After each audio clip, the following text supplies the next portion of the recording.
Hey guys, it's Paul and Ian. We're back with the deep dive, and we're going to do a really fun and interesting deep dive. It's going to be a lot of sugar and a little bit of medicine at the end, but I think it's something that you'll get a lot of enjoyment out of. Hey, the question is, are Colin Simmons and Ethan Burke the best pair of edges in the country? And we're going to provide you some evidence that if they're not the best, it's a very, very short list. Maybe the Miami Hurricanes and the Texas Tech Raiders have some of their own offers in that respect, but I don't think Burke and Simmons take a backseat to anyone, and we're going to show you why. Another place where we're going to show you some really good stuff is Inside Texas. You got to join. $1 gets you the best Longhorn content on the internet. And hey, I love the video stuff. I know you guys do too. And we want to hear you in the comments. We want you to subscribe and like this. But some of this stuff is better also expressed in writing, and that's where Ian and I come in along with the great Inside Texas staff. So come join us. Ian, are you ready to talk about Ethan Burke, Colin Simmons, and a couple of coverage busts at the end? Yeah, this is going to be a warhead. It's going to be a reverse warhead. Tons of sweet at the beginning and then a nice bit of sour just at the very end. Hey, let's roll the tape. All right, Paul, our first example is in the first quarter, 1st and 10, 12:58, the Vanderbilt 38. And Colin Simmons is going to create a awesome second scoring drive opportunity for Texas with this one. Just in the backfield in an instant. I like how he just kind of happens to see the ball laying next to the prone body of Diego Pavia. Kind of reminds me of that famous Jadeveon Clowney hit against Michigan, where he met the running back in the backfield and then picked up the ball from next to him like it was loose change that fell out of his pockets. What's going on here, Paul? Well, one thing I want to point out is look at Colin Simmons' get off at the very start of this play. It seems like everyone else is moving at a very different speed from Mr. Simmons. Look at one. He's standing up at the very top of the line. He's peering into the backfield. They're in a pistol here. He can already see a little jet sweep action coming. You can see that guy coming in motion, number 6 for Vanderbilt. Colin Simmons doesn't care about any of that. That's all window dressing. What he cares about is doing his responsibility and getting the – look at the get off. Everyone else, he's already in the backfield. Diego Pavia is at the mesh point trying to hand off the ball or fake the handoff of the ball. And Diego right here is going, oh, no. Madre Dios, right? This is not good. And Simmons is just going to not only tackle him, but purposely strip him. And as you said, claim the ball. It's a remarkable one-man play of a really quick athletic edge. And, I don't really know what the teaching point is here for Vanderbilt because Colin Simmons wasn't blocked. He's supposed to be left. He's supposed to be getting hit by this puller here, right? Yeah. He's like, your puller is irrelevant to me. I'm going to run to the ball. I'm not required to wait for him. And in fact, you see the jet sweeper is also going to be a lead blocker. He's trying to avoid Simmons, but he already knows the play is shot, right? And then he's going to destroy the mesh point. Just an outstanding play. And we're so lucky to have Colin Simmons. Enjoy him while he's here at Texas because that is as quick and as athletic a 245-pound, 250-pound guys you're going to see in college football. The esteemed producer, if you can go back just a little bit, one of the keys here is that they're in a 3-down front. So he gets to play as more of the guy across from him is covered. The left tackle across from him is covered by looks like Hero Canoe. Yep. And so he's getting to play as a true outside linebacker here and just fly up the field. Hey, Ian, one of the things that we're trying to highlight in this is not just that Colin Simmons is great, but the incredible play of Ethan Burke and his versatility. Note that Ethan Burke, who played a ton of this game inside, he's got that ability to hold up inside in the interior as a big edge, and he's going to take on a double team. And you know what? He does just fine. And we're going to show you an example later where he dominates a double team. But look, they don't get any movement. They're double teaming a defensive end and they don't get any movement. And Burke slides off the double team and is ready in case that play was handed off. Even if that ball had been handed off, Anthony Hill is on the spot. Ethan Burke, January and Canoe are all doing their job. This play was doomed from the start. Yeah, they needed a little better plan for Simmons on this one. All right, Ian, I want to highlight Mr. Ethan Burke on this incredible play. In its own way, every bit as good as the one from Colin Simmons we just saw. Fourth quarter, 3rd and 10, 2:53 on the clock. Ball's on the Vandy 11. We got to get a stop here, Ian. And Ethan Burke decides he's going to step up in a big moment. He is going to fight through a double team, lined up as a one technique. In other words, lined up at defensive tackle. He's going to fight through a double team and just drill Pavia. And it's only really a 3-man rush. We've got a spy and 3 men rushing. And Burke single-handedly makes this play and creates what you would think would be an advantageous 4th and 19. Not so fast on that one, unfortunately. But I want to highlight what Burke has. Notice he's lined up right on the edge of the center and the guard in between. And we're going to have a guy run a twist who's basically that twister is actually going to be a spy. That's Spence. And then we've got 2 edges. Burke is getting doubled right here. He is going to strong arm both of these guys, the guard and the tackle, and say, get off me. That's about 700 pounds of men. And Burke is going to run through there. And the thing about Burke, because he's 6'6", it doesn't look like he's going as fast as he is. He's moving really quick here. He's also getting held, you'll notice, by the tackle. And he just fights through it and says, screw it, I'm going to nail this guy.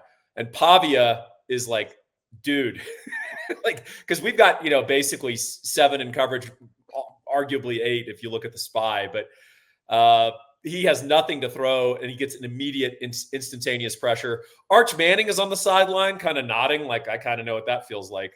But I just want to highlight an amazing play by Ethan Burke. And this is the kind of stuff he's been doing all year. It's the dirty work that doesn't always get the attention. But in this case, he grabbed the spotlight and forced it on him with this amazing beating of a double team. Also funny, they are bringing everyone to Diego Pavia's right so that they can force him to roll left out of the pocket, where they then have the spy floating. So the scheme is not even designed, like Ethan Burke just happens to succeed doing the aforementioned dirty work. The design of the play was not, Ethan Burke, you're going to run through the interior of their line. No. Go through the quarterback's windpipe on the 1 yard line. It just so happened. There are very few chalkboard designs that say, hey, strong side defensive end, we're going to line you up over the center guard gap. You destroy their double team and sack the quarterback. That was not the play call. The play call was, let's push Diego Pavia into our spy and make him float to the left. Just an amazing play by Burke. And good disciplined pass rush as well by Texas. All right, our next one, second quarter, 2nd and 3, 15 minutes left on the clock on the Texas 33. This is, before this point, a very effective Vanderbilt drive. And it's going to go a little sideways here, Paul. Uh-oh. Our 2 main stars of today's show, Ethan Burke and Colin Simmons, converge with another guy that could have been a star of the show, Anthony Hill. And they just form a sandwich trio and the running back in the backfield. Let's break down from the end zone what exactly is going on here, Paul. So once again, we've got Ethan Burke lined up inside. You'll notice that he is inside the tackle, shaded in between that guard tackle gap, but not a true gap. Like he's still more on the tackle, right? He's trying to draw a double team here, Ian, right? Because we've got a predator out here standing up. And then we were doing the same thing on the other side with our other tackle. And then you got Simmons over there standing up. And then we got a true nose, which is interesting. So we're trying to force Vandy into double teams and then use our quickness off the edge. Look how fast Colin Simmons gets off the ball. His get off is ridiculous. This poor guard was told, hey, you just pull and kick out the defensive end. Okay. Doesn't sound too hard. All right, let's watch him do it. Paul, it's not even the backside guard. It's the front side guard. It's the front side guard, yeah. He's not coming from the other side of the formation. No. He still can't beat him. No, this is a buck concept, like an old school run play that they're running out of the pistol. And then the idea is you have your play side guard do a kick out while you get a big push in the middle of the field. Not only does Colin Simmons say, not today, Satan, but you also have Anthony Hill coming from the other side untouched. The idea was to leave him unblocked, right? The idea is the play happens so quickly that Hill's irrelevant to the play. But then I also want you to watch Ethan Burke in here getting blocked down on. Yeah. Circle Mr. Burke and follow him in this play as well. Watch what happens with Burke. Uh-oh. So even if Simmons didn't make the play, Hill didn't make the play, Burke is just standing there. Look how wide his legs are. Like, he's about to drill this guy too. So, I mean, that is just an absolutely flawless run stop. And I think it's a great example of the versatility, not only of the larger Texas front, but Burke and Simmons. They aren't just fly up the field, let me get sacks and TFL defensive ends. They're complete defensive ends that play the run. And Ethan Burke is a guy at 6'6", 265. He's strong enough, and he's got enough to him that he can go in there inside and duke it out with guys and use his quickness advantages. It's very impressive. That length is invaluable, yeah. Yeah, he long arms guys. He gets those long arms on guys and just paralyzes them. And then, as I said, because he's so tall and sort of gangly, it doesn't look like he's going as fast as he is. He's going real fast. So, Ian, I want to show you the Wonder Twin powers activating as they cooperate here on the sack. Simmons, remember we talked about my theory of flushers and chasers? Yeah. Well, we have it opposite. We're getting the edge doing the flush, and then we got the big guy doing the chase and the final seal. It is 3rd and 8, 6:39 on the clock. Ball's on the Texas 19. Hey, this is a big down and distance. Big third down, Ian. And Simmons and Burke are going to combo here. Simmons' get off on this is so loud. It's so absurd. But also he gets held, grossly held. But he still fights and fights through the hold and gets the flush. Burke is actually being double teamed. And we're going to show you him in a second. He eventually gets off that double team, and then he goes and centers in on Pavia and gets the big sack here. Just a great example of two guys cooperating and using their individual ability, but still staying within the scheme. Let's watch Simmons get off first really quick. I love this alignment in looking at the ball, and watch his first step. He is 3 steps in as the tackle's now taking 1 step and he's lunging. Now, this tackle, you can see his arm is outside. He's grabbing Simmons' shoulder with his other hand. He's got a handful of jersey. And the ref is directly behind this and can see. He spins Simmons around because he's got him. Pavia eludes him. And then Simmons is like, no, we're going to keep doing this. I'm going to keep pressing. And this tackle says, help. Pavia is going to step up in the pocket, as he should. But Ethan Burke's going to have a little something for him here. Burke does a nice job of breaking down. When you're 6'6" and a guy who's 5'10", who's got good change of direction, is in the open field, that's not an easy tackle. Look how low Burke gets. And he's going to finish. He's going to put a little pop on him, too. If we can get – go ahead and do this. And we'll go back. Well, if we could – okay, let's watch it from this angle one more time, and then I want to go back and show one more thing on the wide angle. Burke had a lot of time to do this, but he's getting double teamed and he just doesn't stop. I think you credit this some to just the pure motor and will of these guys, and also probably to the deep rotation that allows Texas to sub these guys pretty liberally every game. This is a culture sack, Ian. Culture sack. Yeah. But yeah, you're going to see Burke get off and then pursue. You know, he's not content to stand there and do patty cake or just put his arms up. He's like, I'm going to go get this guy. Again, this is a concept where we're kind of bringing 3 in earnest, and then one guy is going to be effectively your spy, your force. At this point, Brad Spence is also going to say, hey, I'm going to go get this guy. It's time to plant my foot and get upfield. This is a really good example of containment through pressure. And this is what I've been arguing for. People are like, well, if you don't contain, you're going to give up sacks.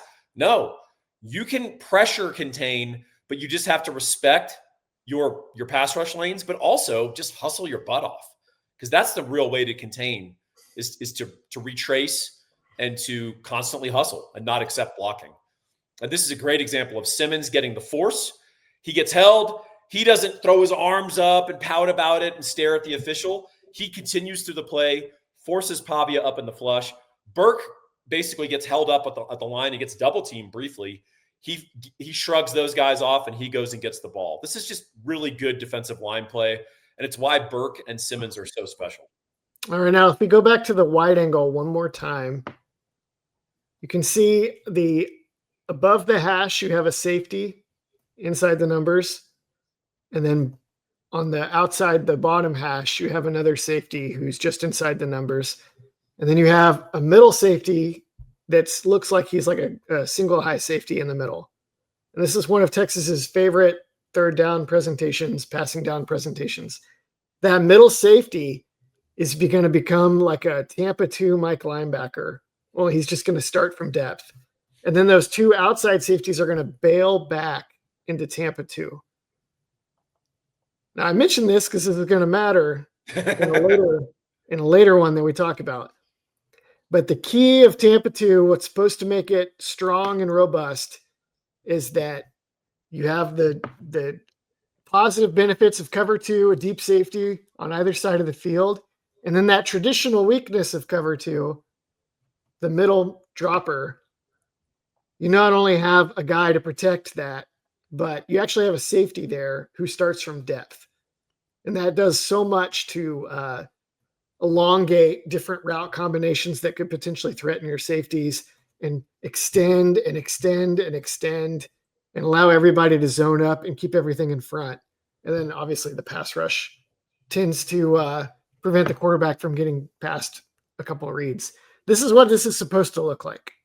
So just everybody log that in your memory for 10 minutes. Yeah, and the thing I like about it is there's no easy early presentation for Pavia, and nor is there going to be a good late presentation for him. But Pavia, between the hashes, between these two little dotted narrow part of the field, he was 16 of 18 for 208 yards against us, Ian. When we ran this correctly, you crowd up the middle of the field where the easiest throws in football are. When we didn't do this, as against Mississippi State, we allowed people to just throw the ball right in front of their face in the drop back. And that's the place you don't want to present openings and gaps to a college quarterback. Hey, let me very quickly also give everyone the statistical impact. We're showing you some subjective and objective stuff of game film. But so far, Colin Simmons, through 9 games, he has 35 pressures on the quarterback. PFF credits him with 7 sacks, 10 hits on the quarterback. That's in addition to the sacks. And he has 18 hurries. That is outstanding. Ethan Burke is tied for second on the team in pressures with 19. He has 3 sacks per PFF, 1 hit on the quarterback, and 15 hurries. So he almost has as many hurries as Colin Simmons.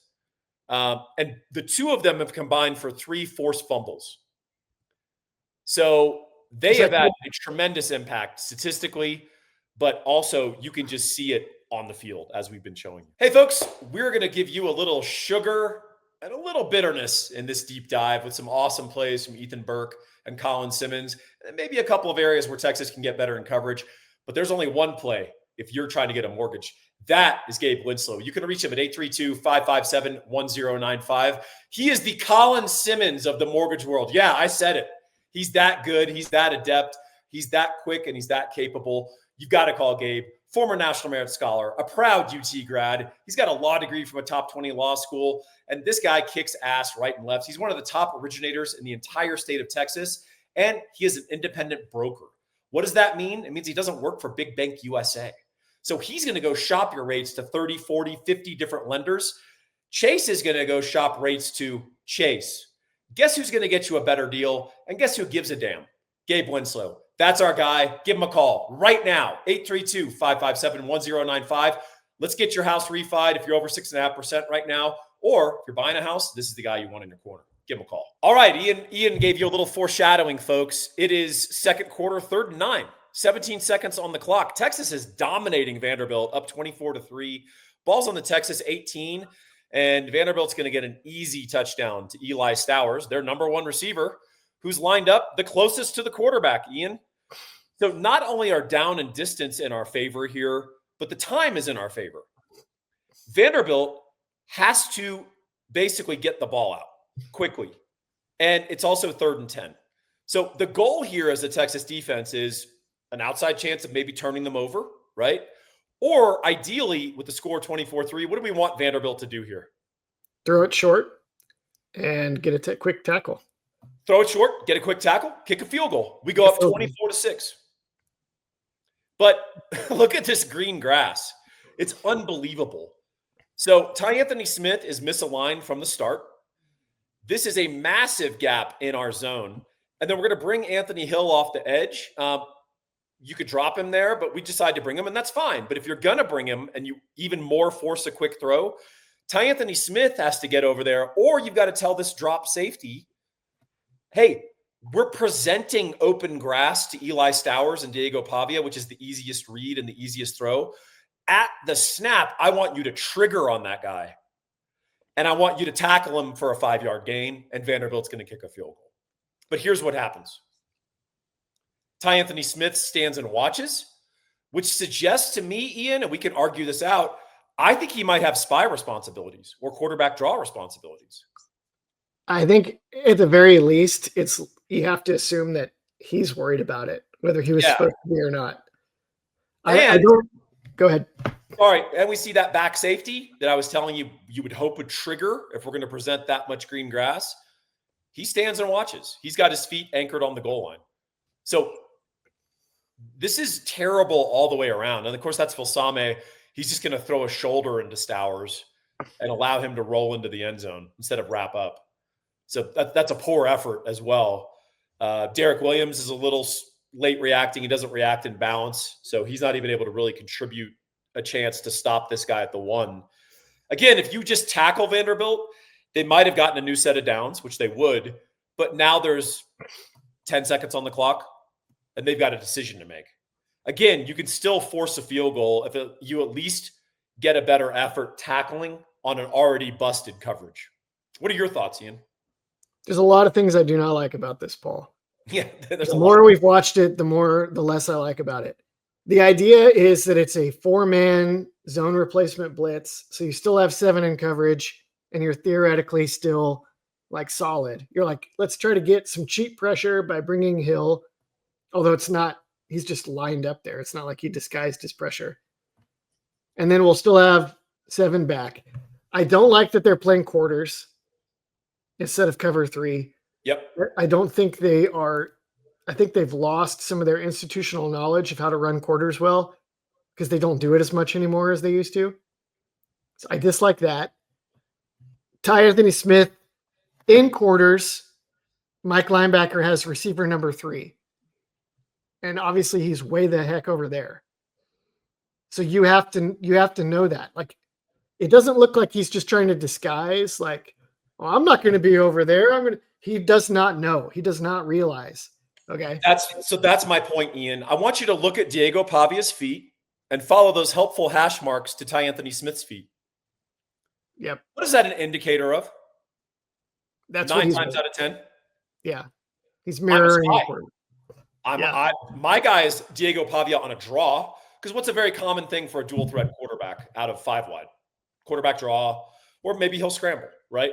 So again, the fact that is suspicious to me. This may have been a busted. It may have been a busted deal, like where he thought he was in cover 1 and he was the spy, and then one of the safeties was going to drop down. Well, let's address that because that's a very important point, Ian.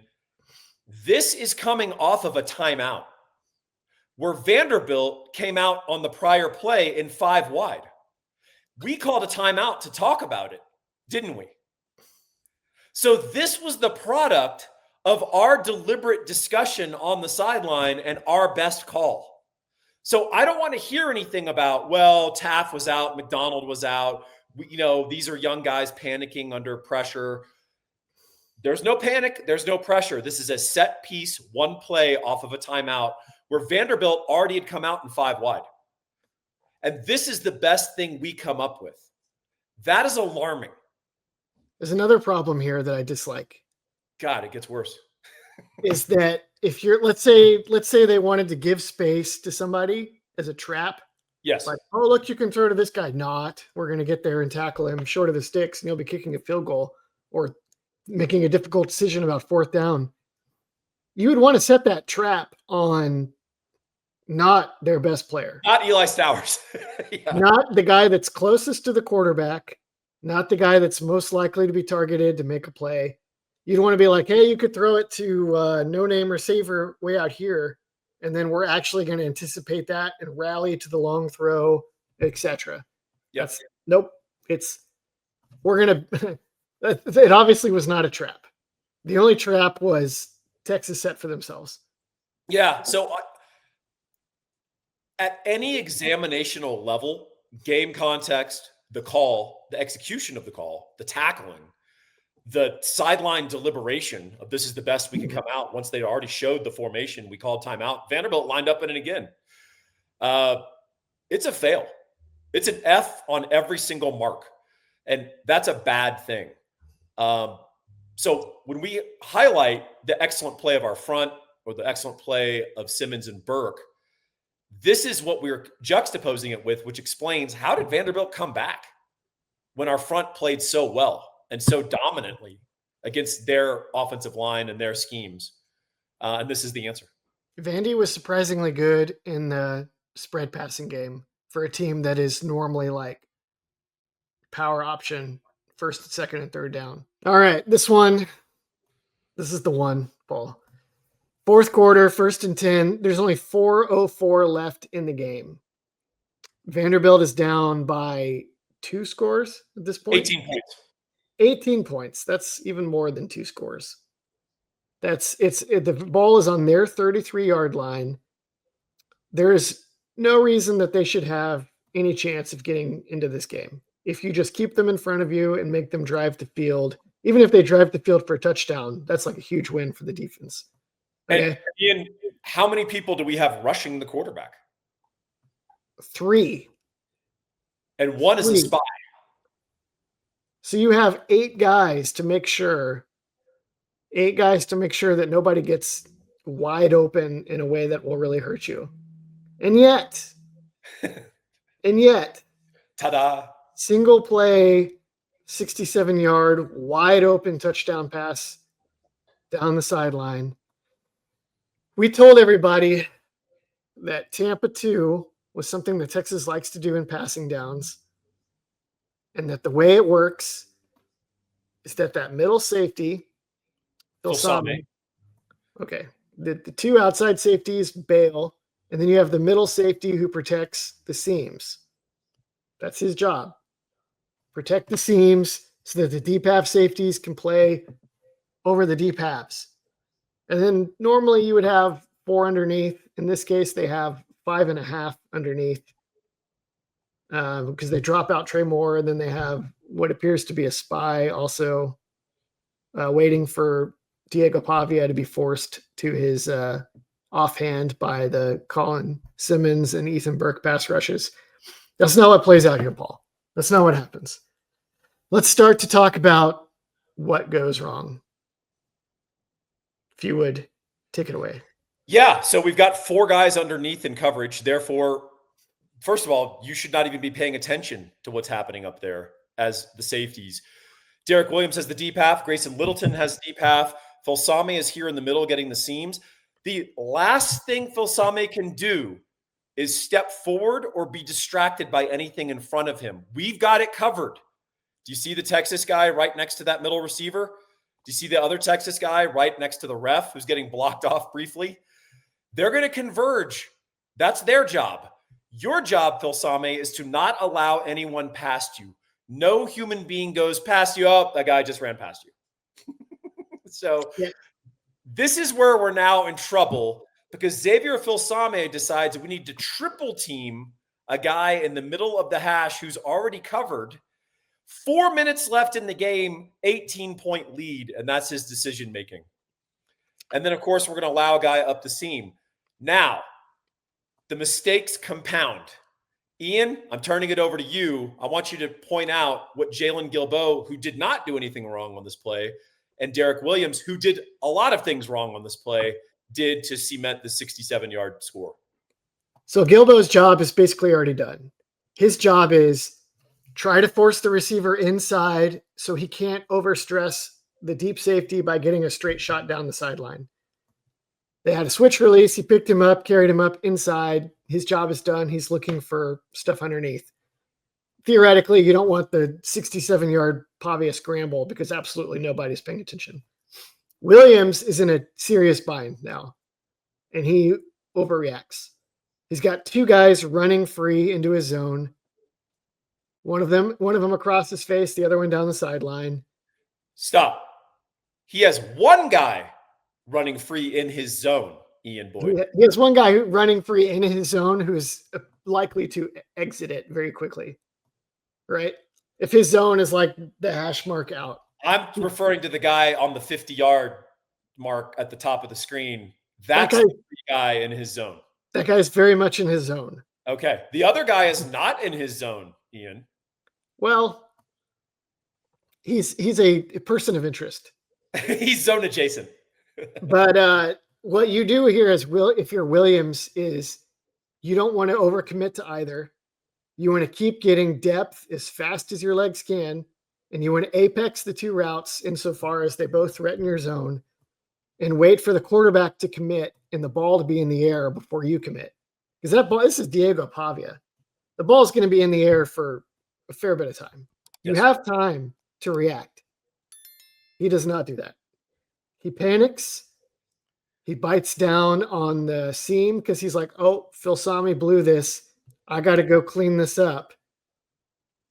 And he does not. He just loses his fundamentals, loses eyes on the ball, jumps that, and Pavia sees it and goes to the other guy who's now wide open.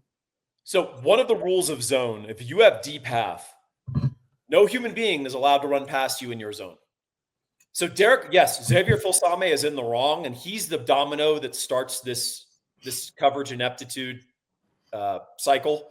But Derek Williams, not only did he not apex it in the best way to kind of cover up the mistake, but he is already committing to a guy that's not his job. His job is running free up the sideline. And here's why that's crucial.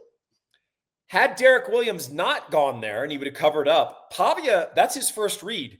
We don't know his second read. He might have dumped it down. He might have thrown it in the flat over here down at the bottom of the screen near the 30-yard line. Which we should come back to because that's more open than it should be.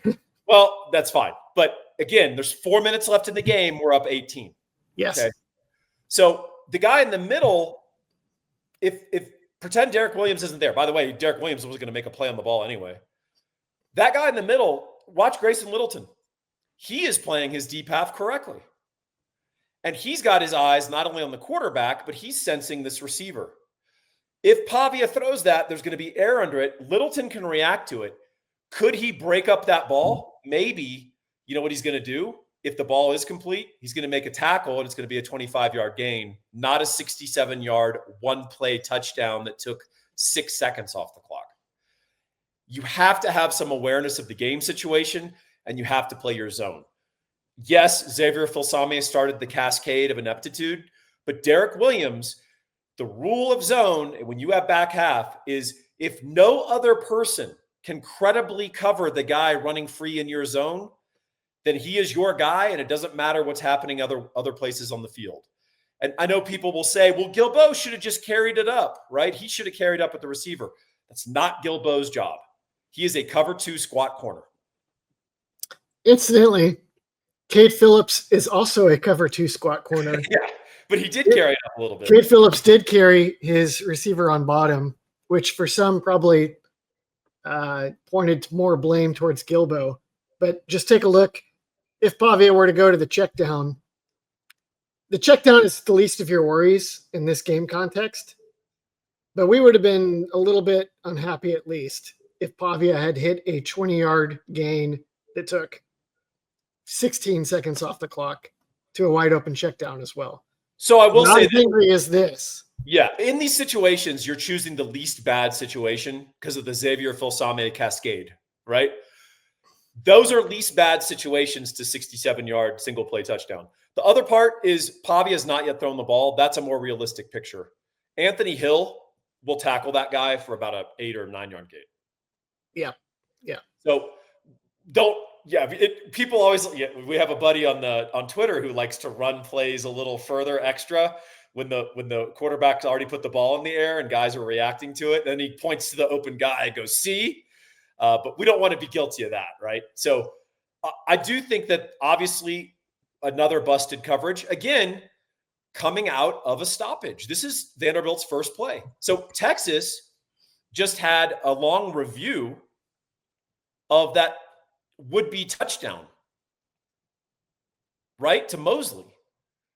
We had an offensive series before this. We've had all the time in the world to talk over on the sideline what we want to do when Vanderbilt comes out in four receivers, right? Spread.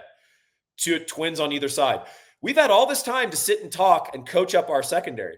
So again, out of a timeout or a stoppage of another possession, including a review, I don't want to hear inexperienced secondary. I don't want to hear guys didn't know what to do. At this point of the game, you literally look guys in the face and say, we're calling Tampa 2. Xavier, do you understand you do not step forward? And if Xavier looks at you with no recognition or he kind of looks at you quizzically, you say, hey, Jonah, did you just hear what I told Xavier? Xavier, go sit on the bench. I mean, we're not coaching them up on the sideline. And I think the evidence is written on the screen. You wonder, it's not obvious that Texas is developing deeper into the bench as well as the previous defensive back staff did also. Everybody complained about the rotations and everything, but I'll tell you what, you got less of this under the previous method, right? True. And I've heard some information that maybe some of the new additions to the coaching staff spend all their time and emphasis on the starters and very little to the second teamers. And that was certainly evident in this game. This is what happens. All right, y'all, we hope you enjoyed this. And yeah, it was very sugary sweet and a lot of fun in the beginning, a little less fun at the end, but hopefully we can fix that stuff and really allow the best pair of edges in the country to get home on the quarterback. Ian, any parting thoughts for the good people as we ask them to like, subscribe, and be a part of our conversation? Thank God Taft is coming back. And McDonald. And McDonald. Welcome.